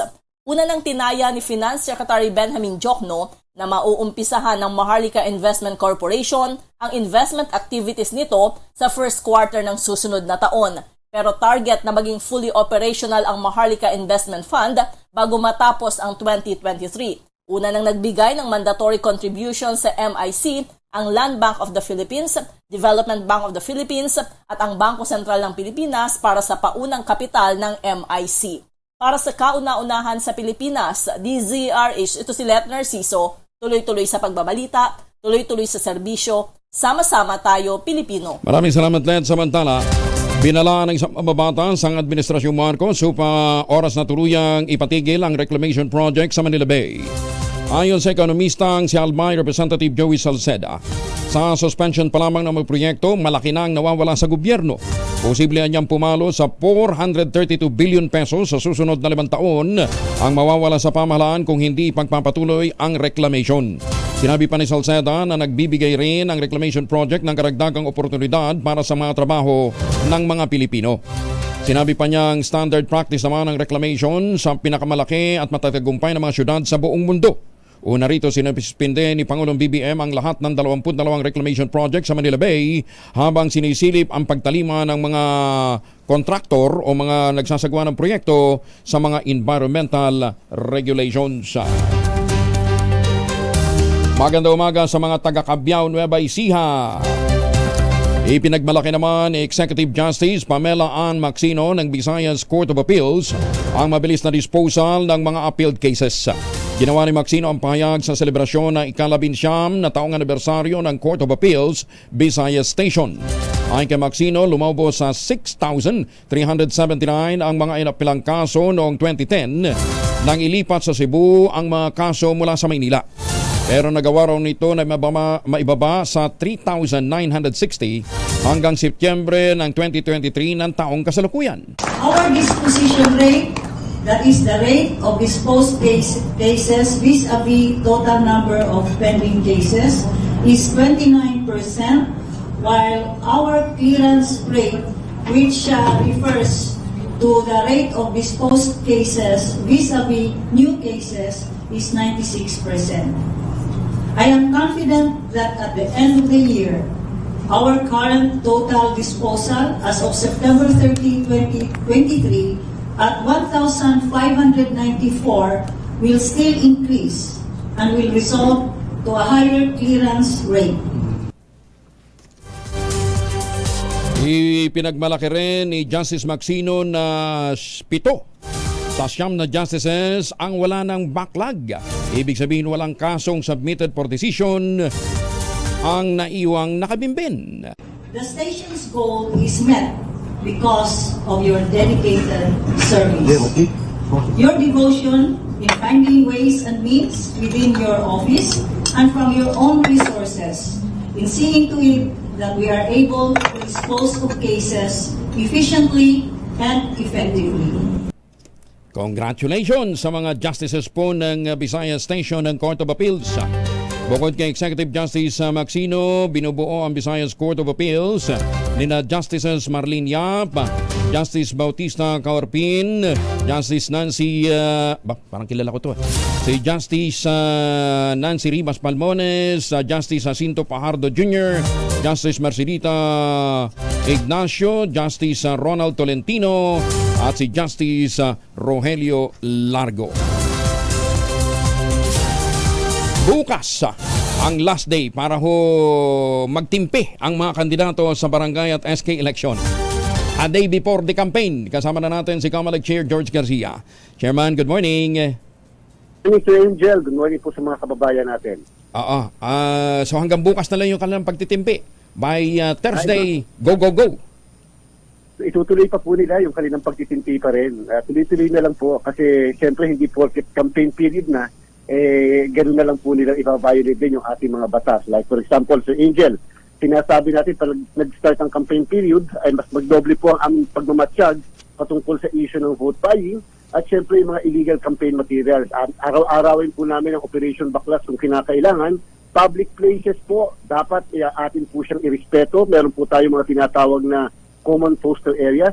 Private properties, hindi namin gagalawin yan. Basta ba ang size ng kanilang mga campaign materials ay 2x3. Subalit kung yung sizes po, Sir Angel, mga campaign materials nila, kasing lalaki ng bahay, at pakikialman na po namin yan, hindi man namin po masusulatan ang may-ari ng bahay, halimbawa o property, ang susulatan po namin yung mismong kandidato upang siya ang magpatanggal ng mga election paraphernalia na yan na nasa private property. Pwede ba silang ireklamo, halimbawa nakalagay post no bill sa iyong bakod, pagkatapos nilagyan pa rin ng mga campaign material? Pwede silang i-complain? Pwede po. Pwede po, Sir Angel, sapagkat wala pong consent ang property owner. Tatandaan po ito ng mga kandidato at dapat matabihan ninyo yung mga nag-ooperation na dikit ninyo ng mga tauhan na dapat po ay irerespeto ang karapatan ng isang may-ari ng property.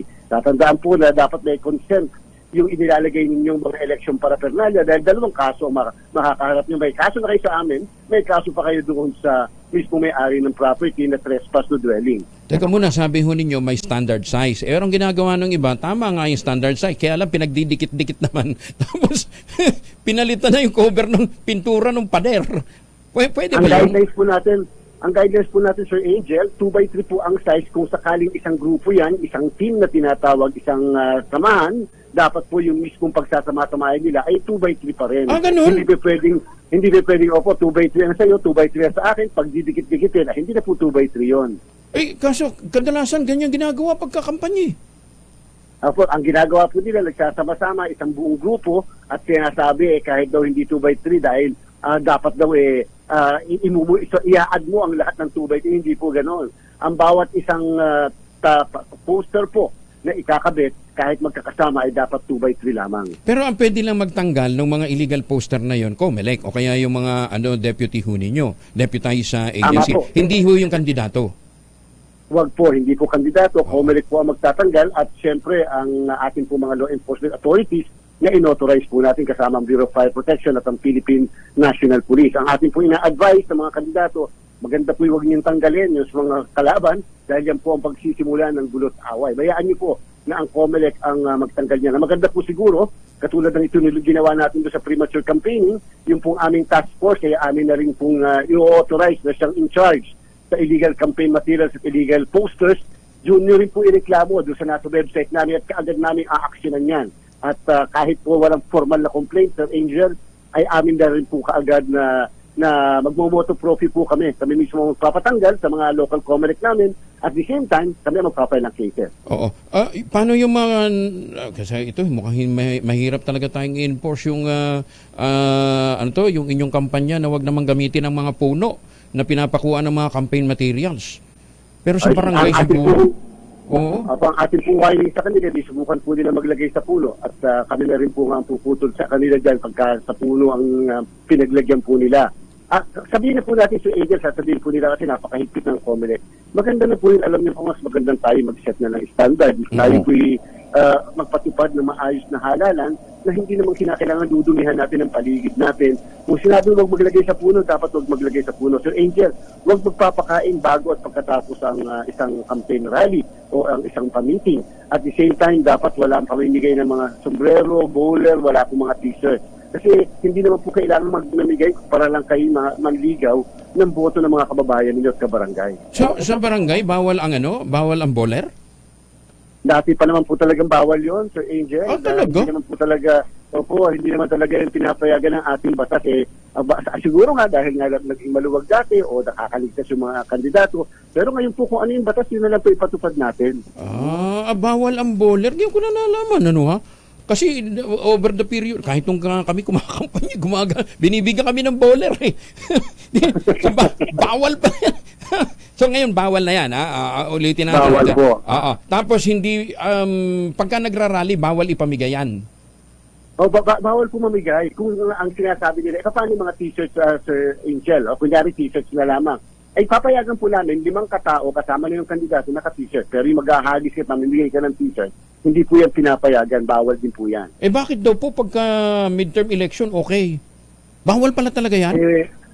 Wala pa po tayo ng mid-year election . Okay. So, ngayon po ang atin po kasi, ang sa akin lang po yung pagsunod lang. Kung mali po ang COMELEC, madali naman po kung gawin. Hindi taas nila po kami sa Korte Suprema. Questionin po yung action namin. Kung tama o mali yung hindi pagbinigay ng bowler o yung t-shirt o yung sombrero, okay lang po yun. Ang importante po, ito ang interpretasyon ng COMELEC and therefore, kung maghihigpit kami sa barangay, maghihigpit din po kami sa midterm election. Nako, lagot. Paano yung mga tricycle driver na, yung mga toda-toda na pagka bumibiyahe, nakasuot na, kala mo, billboard ng isang kandidato? Bawal din yun? Tama po yun.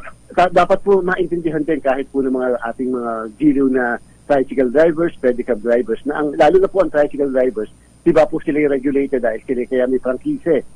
Pwede po namin i-regulate ang prangkisa sa mismong election period. So siguro po mas maganda umiwas na tayo ng ganyan. Alam niyo po, napakaganda nung nangyari dito sa bago tayo nagkaroon ng campaign period. Napakalinis ang buong bansa. Wala tayong nakita naglipa na.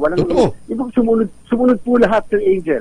Hindi po maganda matuloy-tuloy natin yan. Alam niyo, mas i-appreciate ng mga kabarangay ninyo, mga botante natin, yung ganung pagsunod natin dahil mas makukuha niyo po yung puso nila. Oo. Yung mga billboards at saka yung mga campaign material na idinikit noong nakaraang eleksyon, maraming mga lugar pa sa mga probinsya nakadikit pa hanggang ngayon. Bastusan ba? Meron na kaming, Sir Angel, may mga nasyokos nga kami na ireklamo yung pala hindi kandidato dahil kandidato pala noong 2022.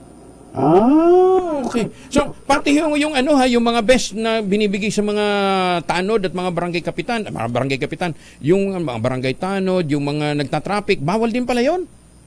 Opo, alam niyo po kasi, lalo na ang vote buying. Yung po kasi yung vote buying, Sir Angel, hindi na pinag-uusapan yung laki o liit ng mismong item. At the same time, tatandaan nga natin, pangako lang, kahit walang presyo, pangako lang ay vote buying. Halimbawa, pinangako mong bibigyan mo, gagawin mo casual yung lahat ng buong pamilya niya, pati apo, casual ka na, magiging casual kayo. Yan po ay vote buying sa ating pong batas. Kung gusto po nila, di pa-amen po nila yung batas natin para po magbago yung mismong probisyon. Ang advantage ko kasi ni Chairman George Garcia, election lawyer ho ito, kaya kabisado niya yung ano. Ang sabi nga ho nila, bakit naman nagdang election, tahimik ko yan. Sinasabi nga ni Chairman, ngayon ako ang Chairman at alam ko ang batas. Kaya delikado ho yung mga... Hindi naman po, Sir Angel, ako naman po talagang ang purpose lang natin, yung ipatupad lang po. So, the people deserves a commission na nagpapatupad po ng batas dahil yun naman po yung aming function, yan po yung duty namin. Kung hindi po natin ito susundin, kami po mismo ang tatalima sa mismong katungkulan na nasa salig ang batas na binigay sa amin. Okay. Chairman, dito sa Abra, matindi ho ngayon ang sinasabi ho, may mga takutan na. Anong plano ho nyo dito sa area? May 122 daw po na nag-withdraw ng mga kandidato at may 22 na mga teachers na hindi na rin po sila magpaparticipate. Pero tinetrace po natin, 3 beses po natin pina-counter-check sa local COMELEC natin. Yung po mga guro, kasi po, related po kasi sa kandidato, and therefore, kaya po sila talaga bawal na mag-serve. Opo, talaga po yun po. Hindi naman po sila nag-withdraw. Siyempre po, Sir Angel, wala po kasi magagawa ang COMELEC kapag gusto mag-withdraw ng kandidato. Kung sinasabi po tinatakot, wala naman po nagre-reklamo sa amin na sila tinakot kung bakit sila nag-withdraw. Kung sila po yan po nabigyan naman kung ano man para lang mag-withdraw, yun po ay hindi rin nare-report sa amin. Pero so far po wala pong gano'n. Kaya po ang ginawa namin sa Angel, doon naman sa mga guro, naghanda po ang COMELEC ng 93 na mga PNP personnel na tinetrain po natin just in case na may mga electoral board members nga na hindi makakapag-serve. Ayun. So hindi yung mga teacher on their own inhibit na sila kasi nga kamag-anak, kasi diyan sa Abra magkakamag-anak halos eh. Di ba? Opo, tama po kayo. Lahat naman naglalaban-laban. Oo. Opo, minsan din po naman, yung mismo mga magkakalaban, kamag-anak din po nila. Yun nga eh. Ganun katindi ang dyan. Sila ho yung naglalaban-laban, lalong-lalo na pagka local election. So, ang sinasabi ho ninyo, doon ho sa mga nagwi-withdraw, wala naman talagang, walang ebidensya yung sinasabing takutan. Wala naman po, totoo po yan. Dahil pina-counter-check po natin na ilang beses. Dahil hindi naman natin papayagang magkakatakutan-takutan tayo dito sa eleksyon na ito. Barangay lang po ito at saka SK eh. Pero talaga po walang verified na takutan na sinasabi. Kung sakali man sabi ko nga po sa Angel, yan ay meron namang lagayan or what, highly politicized po yan. At therefore, hanggat wala nagre-reklamo sa COMELEC, hindi naman po namin pwede mapakialaman. Ayan. Chairman, from time to time, makikipag-ugnayan ho kami, lalo pat a day before the start of the campaign, ang araw na ito. Thank you. Salamat po. Maraming salamat Sir Angel. Mabuhay po kayo at inyong pong programa, ang DCRH. Maraming salamat. Salamat po. Si Attorney George Garcia, ang chairman ng Commission on Election. So ulitin ho natin sabi ni Chairman, sa campaign rally, 5 lang ang dapat na nakasuot ng t-shirt. Hindi yung lahat halos nandun sa lugar nakasuot ng kulay ng kandidato. Tsaka yung mga toda-toda, bawal na rin daw ho yung kayo yung magsilbing billboard ng mga kandidato. Pero tontuwa sila, di ba? Ngayong araw na ito, kay candidate number 1, kinabukasan, libre na sila isang linggo ng t-shirt. Bawal din ho yan. At bawal na rin ho ang mga besh, lalong-lalo na yung mga ginagamit pag sila ho ay nagta-traffic. Umaga, Pilipinas. Si Patrick Del Mundo mula sa Pag-asa. Kasama na natin. Patrick, good morning. Magandang umaga po Sir Angelo at sa ating mga taga-subaybay. Sa kasalukuyan patuloy ng umiiral itong northeasterly surface wind flow sa may northern Luzon at siyang magdadala na maulap na kalangitan na may mga pag-ulan sa may bahagi ng Batanes, Cagayan at sa may Isabela. At dito naman sa Metro Manila at sa nalalabing bahagi ng ating bansa, magiging bahagya maulap hanggang sa maulap yung kalangitan at may mga chance lamang na mga isolated rain showers or thunderstorms. Sa ngayon, yung low pressure area sa kanluran ng ating bansa sa may West Philippine Sea ay sa ngayon ay mababa naman yung chance na pumasok sa ating PAR at patuloy na lumalayo papunta sa may bahagi ng Vietnam. At sa ngayon, wala pa naman tayo ibang namomonitor na low pressure system na maaaring makaapekto sa ating bansa sa mga susunod pang mga araw. Wala rin tayo nakataas na gale warning sa numambaybayin ng ating bansa, bagamat inaasahan natin ang katamtaman hanggang sa matataas na mga pag-alon sa may northern at central Luzon. Kaya pinag-iingat yung ating mga kababayan dyan na papalaot ngayong maghapon. At para naman sa lagay ng temperatura sa Metro Manila ngayong araw, nasa 24 to 33 degrees Celsius, Baguio City 17 to 24, Metro Cebu 25 to 32, at sa may Metro Davao naman ay 24 to 33 degrees Celsius. At yan po muna ang latest mula dito sa Pag-asa Weather Forecasting Center. Ito po si Patrick Del Mundo. Magandang umaga po sa ating lahat. Maraming salamat, Patrick Del Mundo mula sa Pag-asa o Philippine Atmospheric Geophysical and Space Administration. Magandang umaga, Pilipinas! Ay, para ho sa mga taga Central Luzon, huwag yung kalimutan, tuloy po yung alok sa atin ng Westchester Realty na mga proyekto nila dyan sa Central Luzon, yung Sibera Mabalacat, Sibera Bacolor at Samira, 20,000 pesos all-in down payment. Lipat bahay ka agad pagkatapos po ng take-out ng Pag-ibig Housing Loan. 7 days ha? Pagkatapos po ng take-out ng Pag-ibig Housing Loan. Kaya ano pang iniintay nyo? Ito pa rin ang pangarap na magkaroon ng sariling bahay sa presyong abot kaya. Tumawag na po sa 0996-501-5555 o sa 0947-434-5555. Ang kagandahan ho nito doon ho sa township mismo, nandun na yung mga eskwelahan, palengke, munisipyo, groceries. Kaya hindi mo na kinakailangan pang lumabas ng township pa. Hindi ka na matatraffic ka. At higit sa lahat dahil po Vermans ngayon, tuloy po yung kanilang offer na brand new car na pwede ho ninyong mapanalunan kapag kayo po ay sinuwerte. Kita ho ninyo, bago ng bahay mo, bago pang chikot mo. Yan po ay galing po sa Westchester Realty. Yan po sa Central Luzon. Nagpahayag naman ang pagbabahala si Senator Bongo sa kaligtasan ng mga manggagawang Pilipino. Harap na patuloy na sigalot sa pagitan ng Israel at Hamas sa Gaza Strip. Dahil dito umapelo si Senator Go sa mga ahensya ng pamahalaan sa DFA, POEA, DMW at OWA na magsagawa na ng agarang aksyon para sa mga apektadong Pilipino sa Israel-Hamas war upang matiyak ang kanilang kaligtasan.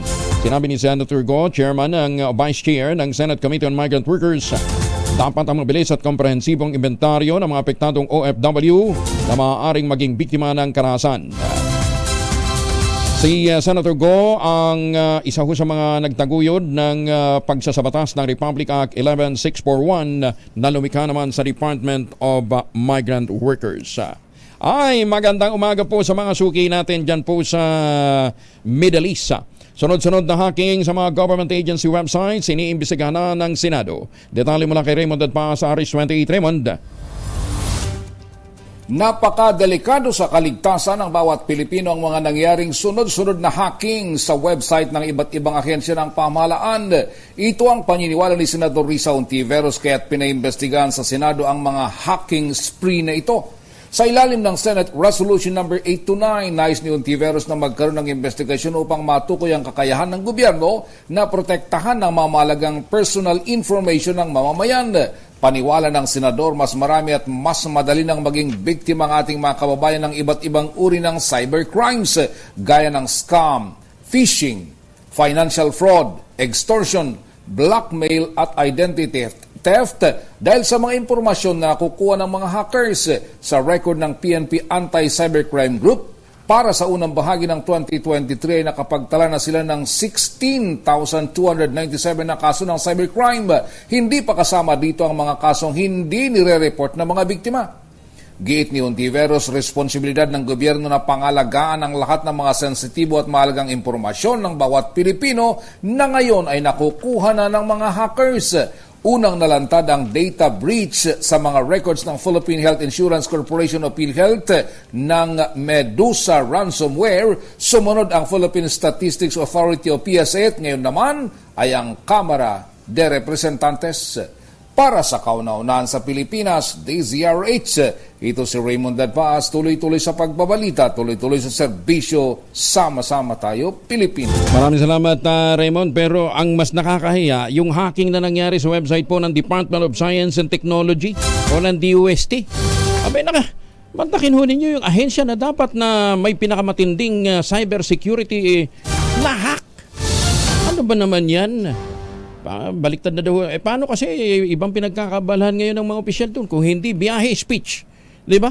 Hindi na ho binibigyan ng pansin yung mga programa na dapat na itinataguyod po ng kanilang ahensya. Bago na nga daw meaning ngayon ng DOST, Department of Speeches and Travels.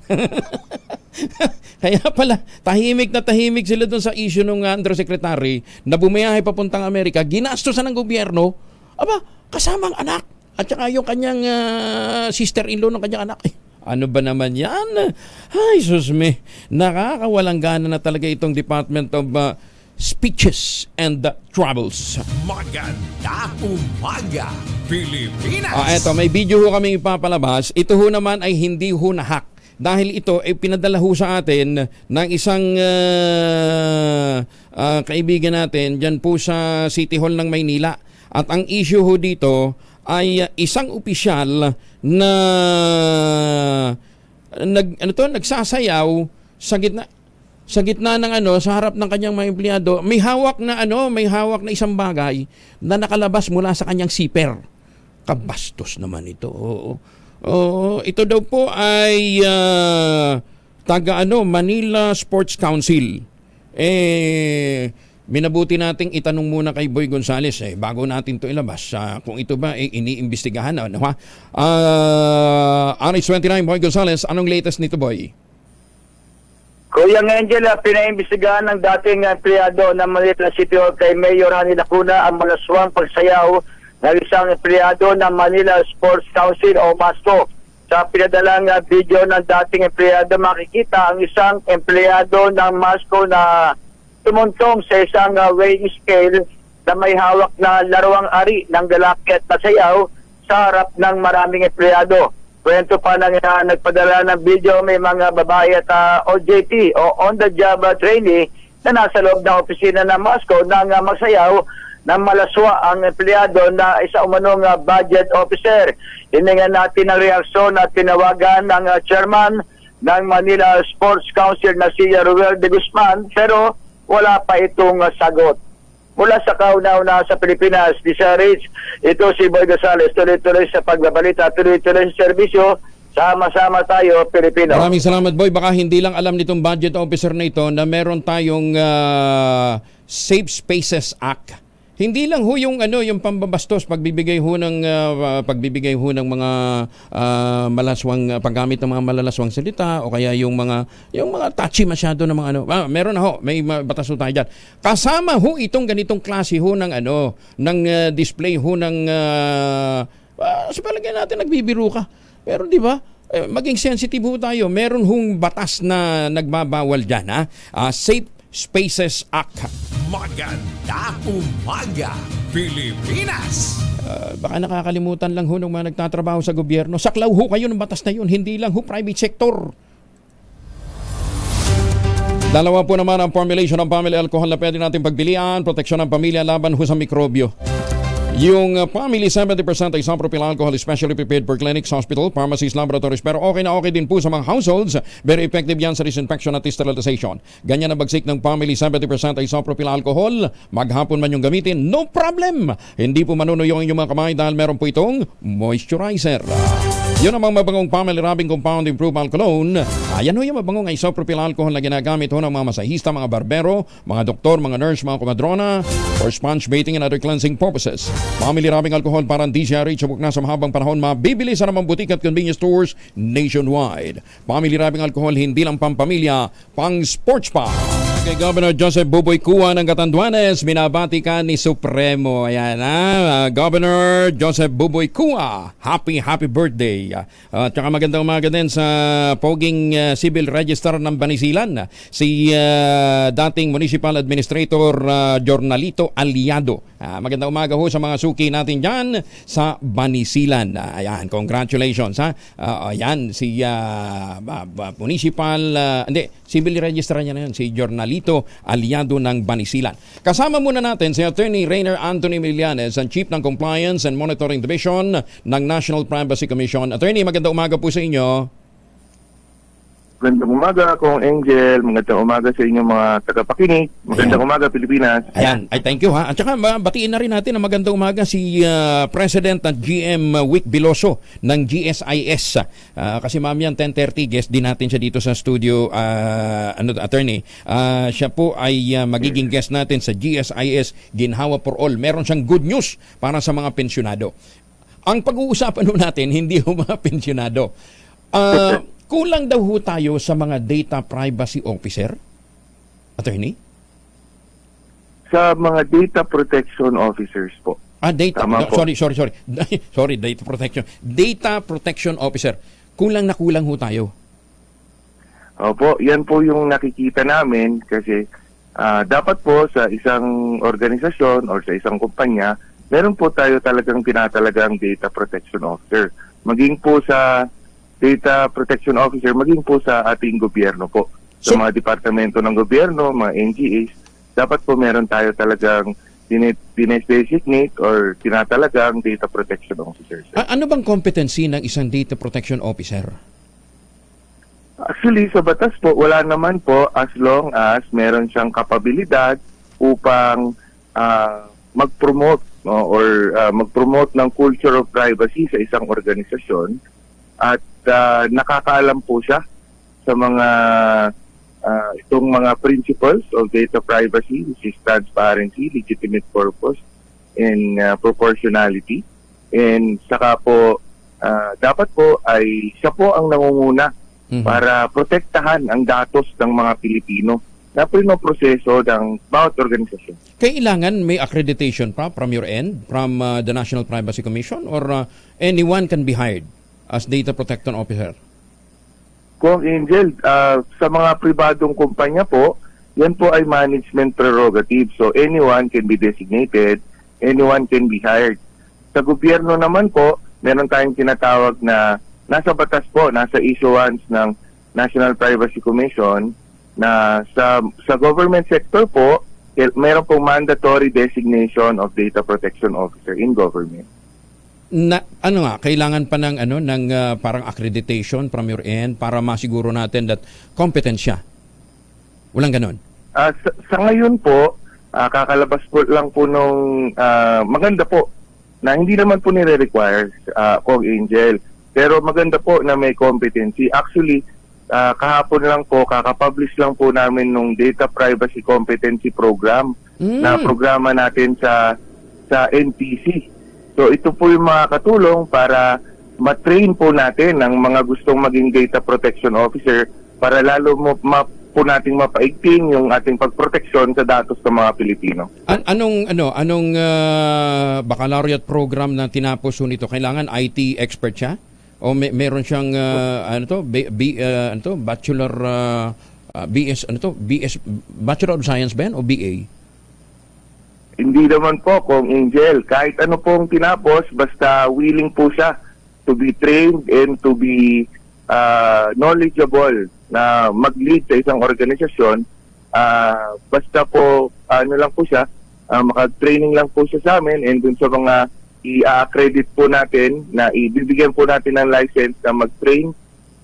Yun po yung programa natin ngayon sa ating NPC. Paano how can they join? Ano ito, may per agency, meron ho kayong dinidesignate na slot? Sa gobyerno po, libre po yung pa-training namin sa gobyerno. Okay. So pag may mga agency sa government na gustong mag-request ng training sa amin, nag-train po kami yan.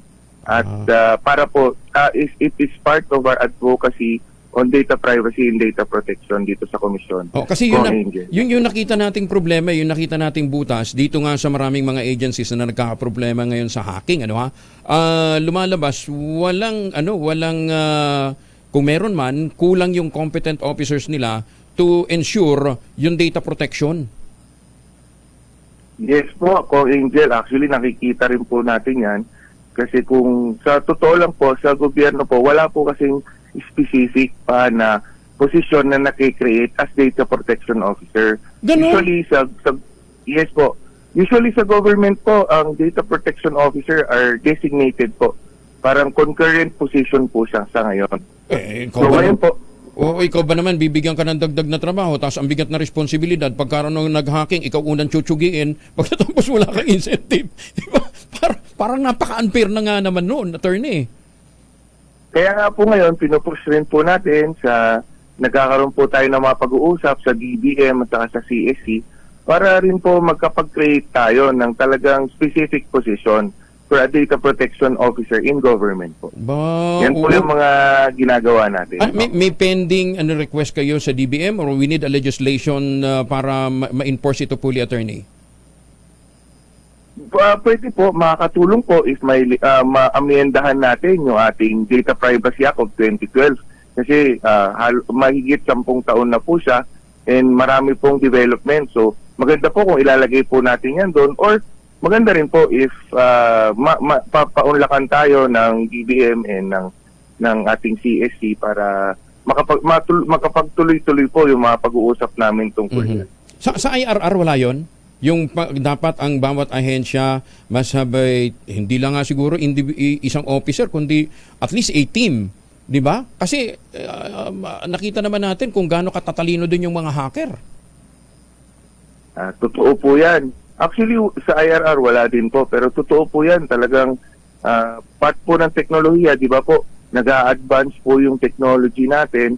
So dapat yung security implementation, data protection, dapat po humahabol din tayo. Kasi kung magpapahuli po tayo, talaga pong marami po yung mga hacking incidents, ransomware incidents na mangyayari.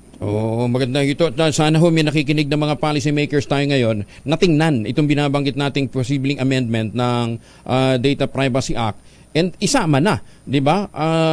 Yung yung manpower complement. Hindi ako naniniwala hindi lang isang individual ang pwede gamitin natin dito eh. It has to be a team or dapat siguro isang unit talaga within government institutions, 'di ba? Para masiguro natin na ma-combat natin tong problemang 'to. Dahil totoo po yan, Angel. Yes po. Gaya halimbawa niyan, ang nako-compromise public public records eh. 'Di ba? Only to find out, kulang pala sila ng data privacy officer. Okay. Actually, paborito po tayo ng ating mga cyber criminals. Kung tawagin natin, paborito po nila ang gobyerno kasi po, ang gobyerno po sa Pilipinas, we hold big data na tinatawag. Tayo po ang nagpoproseso ng datos ng ating mga kababayan, lahat po ng Pilipino, di ba po? Okay. Kaya ang paborito po talaga nila yan. So, ang sinasabi ho ninyo, meron kayong binibigay na libreng training para doon sa mga potential na maging data privacy officer ng mga tanggapan. They just have to access itong tanggapan po ng NPC. Yes po, sir. Okay. Yes, kayo mismo ang hahanapin ho nila or merong isang unit na nakatalaga para dyan? Pwede po silang mag-email sa invitations@privacy.gov.ph or pwede rin naman po silang mag-email sa diretso na lang sa inyo. Sa akin diretso. Ayan, sige. Attorney, thank you Thank you for the time and at least nakikita ho natin na may direction tayo. Finally, nakikita ho natin na there's a way to address itong loophole na ito. Thank you. Maraming salamat. Thank you. Maraming salamat po. Ingat po. We'll be in touch. Thank you po. Si Attorney Rainer Anthony Millanes, ang Chief ng Compliance and Monitoring Division ng National Privacy Commission. O doon sa mga government instrumentalities, mga government organization na kulang pa ho ng data protection officer. Ito na ho yung magandang pagkakataon. At saka doon ho sa mga nagsusulong ho ng mga panukala. Kagandang panukala ho nito. Amenyahan ho natin yung National Privacy Commission Act para maglagay ho ng tao doon ho sa data protection unit. Ngayon ang dami ho palang mga government agencies iisa, dadalawa ho yung mga anong magagawa nun kung ang mga hacker mas mabilis mag-isip ng katarantaduhan. Maganda umaga, Pilipinas! Ay, nakakapagod ho talaga itong mga ganitong sitwasyon. Buti na lang may ultabayo, nabibigyan ho tayo ng lakas kahit na kulang kuminsan ng gutom, ng tulog. Ang sleep deficiency sa pag-aaral po, puyat at stress ang dahilan kung bakit nagkakaroon ng sakit sa puso, hypertension, diabetes, stroke, obesity, poor sexual performance at depression. Kaya kinakailangan may sapat na tulog tayo lagi. At hindi lang sapat na tulog, kundi magandang tulog para magkaroon tayo ng magandang gising. At dyan nga po tumutulong sa atin ang kauna-unahang postbiotic food supplement ng Pilipinas, ito pong Ultabio. Rekomendado po ito ng mga doktor at ang postbiotic technology po ay dinevelop ng mga Hapon at dinala man ho sa Pilipinas ng Theoxis Health Ventures para i-produce itong Ultabio capsules. Rekomendado ng mga doktor at pasado po sa rehistrado sa Food and Drug Administration. Available sa Lazada, Shopee at TikTok o po pwede ho kayong tumawag sa 0917-110-6580 para po sa kanagdagang impormasyon. Sa panahon ng pagbabago ng panahon, stressful na buhay, kailangan natin ng kagapay. Nandyan po ang inyong kasanggaang Ultamayo. Available sa John's Pharmacy sa Zamboanga City at San Pedro Laguna sa Pasmed Pharmacy. Pero dito sa Metro Manila, malapit na rin po. Maganda umaga, Pilipinas! 2,000 ang naghihintay na premyo sa mahiwagang tunog para may pambili ho kayo ng Ultamayo. Yung ano yung item na yan na unang naimbento po sa Taiwan noong 1980s, paborito ho ng mga kabataan ngayon at madalas ho isinaserve na malamig. Isang item lang yan na hinahanap po natin. Ang inyong sagot ipadala po ninyo sa 0919-282-6485. Sundin ang tamang format ng pagte-text, empty space, name slash, address slash, contact number slash at ang inyong sagot. Isang beses lamang po maaaring mag-text sa ating text line gamit ang inyong mobile number. Dahil malakas ang kakong makinig sa DZRH, malakas ka rin sa amin. Itoto nyo na ng malakasan ang inyong radyo at makakay na ang matyempohan ng aming roving reporter na nakikinig o nanonood sa DZRH. Instant, mananalo ka ng malakasang 1,000 pesos sa DZRH Malakas promo, hatid sa atin ang kauna-unahang radyo sa Pilipinas, DZRH. Una sa Pilipinas, una sa Pilipino. Sinong maswerteng taga-barangay San Roque, Pateros ang nadali na tsempuhan ni Sherwin Alparo, RH Sherwin? Angel, nako, magandang umaga. Dito tayo ngayon sa Ponching and Bea. Yan, parang, alam mo yung mga star cinema. Ponching and Bea. Bea, di ba? Yung mga one-fourth chance. Yan ba yan si Bea? Yan ba yan si Bea Honor? Okay, Bea Lugawan. Dito sa Pateros yan, sa San Roque Pateros. At kagaya ng mga araw-araw nating nakikita, Kuya Angel, walang pagbabago sa presyo ng mga almusal ngayong umaga. Nananatili sa 30 pesos ang order na napakasarap na spaghetti. Yan, At magkano ang pansit? 30 rin ang pansit na may kasama pang sahog yan. Ayan, pag nakabalot na. At syempre, ang masarap na lugaw ng Ponching and Bea. Ayan, may laman pang kasama yan. 30 lang din. Ang champurado, 30 ba? 30 rin ang... Ayan ang champurado. Ayan, ba? Sige, bigyan na natin sila ng dagdag kapital. Ay, si Kuya. Si Kuya. Alan Morris po. Alan Morris, bigyan natin ng 1,000 pesos! Teka muna, anong pangalan ni Kuya? Ano pangalan mo, Kuya? Bobet po, Bobet. Bobet. Tumapi. Yan, siya si, Ponching. Bakit? Ponching and Bea. Bakit araw-araw nakikinig si Kuya Bobet? Mahilig po ako sa mga balita. Mahilig. Nalilig sa mga nangyayari sa mundo. Okay. Hindi sa chismis, Hindi sa chismis. Hindi masyado. Hindi masyado. Sige. Akala ko marami ng marites dyan sa paligid nyo kaya. Ayan. Hi, ma'am. Good morning. Alas 12 pa na natin gabi, nagsisimula na yung kanilang araw para i-prepare itong mga agahan na ito. Habang nagagayat at nagluluto, yun, andun yung kanilang radyo sa may rest. Nakikinig sila ng DZRH. Yan ang DZRH News, RH6, Sherwin Alfaro, tuloy-tuloy sa pagpabalita, tuloy-tuloy sa serbisyo. Sama-sama tayo, Pilipino! Dahil malakas ang kakong makinig sa DZRH, malakas ka rin sa amin. Itoto nyo na ng malakasan ang inyong radyo at makakay na ang matyempohan ng aming roving reporter na nakikinig o nanonood sa DZRH.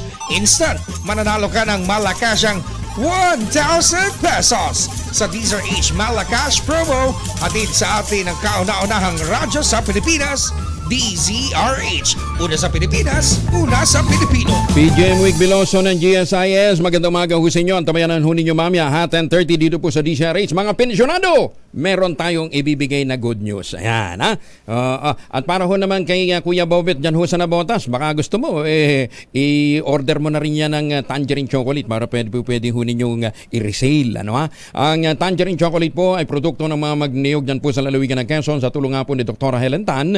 Ito pong mga dating umaasa lamang sa kopra ng mga magniniyog, abang ngayon ho ay mga MSMEs na. Nagbibenta ho sila ng tsokolate mula po sa mga kakao na tinanim o inilagay ho sa ilalim ng mga nyugan, mga planting material galing sa Davao, hinakot po ni Governor Helen Tan para nga po magkaroon sila ng dagdag na nakita. Sa ngayon po ay may mahigit 10 variants ng tangerine chocolate available sa tangerinechocolate.ph o check ho ninyo sa 0919-095-5935.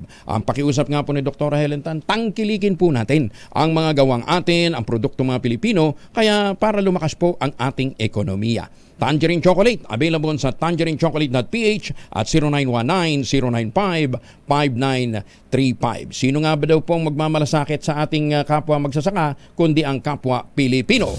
Magandang umaga, Pilipinas!